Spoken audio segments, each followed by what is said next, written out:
Tekanan darah tinggi kini bukan lagi penyakit orang tua.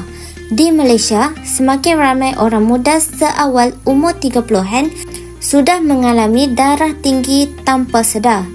Akibat tekanan hidup, pemakanan tidak sihat, kurang tidur dan stres, ramai yang mula bergantung kepada ubat moden setiap hari. Kalau tak dikawal, darah tinggi boleh menyebabkan strok, serangan jantung, kerosakan buah pinggang dan masalah kesihatan yang serius. Tapi, adakah kita perlu terus bergantung dengan ubat sepanjang hayat? Alhamdulillah, kini ada ikhtiar semula jadi untuk bantu kawal tekanan darah.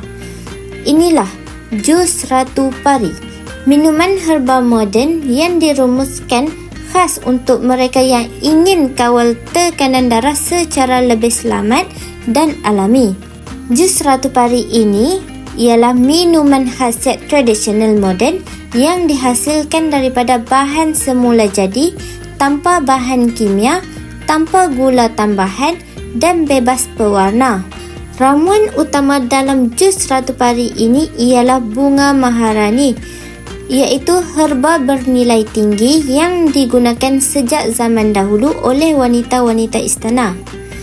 Bunga ini kaya dengan antioksidan dan flavonoid yang membantu menurunkan tekanan darah secara semula jadi, melancarkan peredaran darah, menguatkan fungsi jantung, serta menenangkan sistem saraf dan tekanan emosi. Jus Ratu Pari bukan sekadar minuman khasiat. Ia adalah ikhtiar semula jadi, mudah dan selamat untuk diminum. Kalau anda, pasangan anda atau ibu bapa anda alami masalah tekanan darah tinggi, jangan tunggu sampai terlambat. Amalkan jus Ratu Pari hari ini. Warisan herba kini dalam bentuk moden.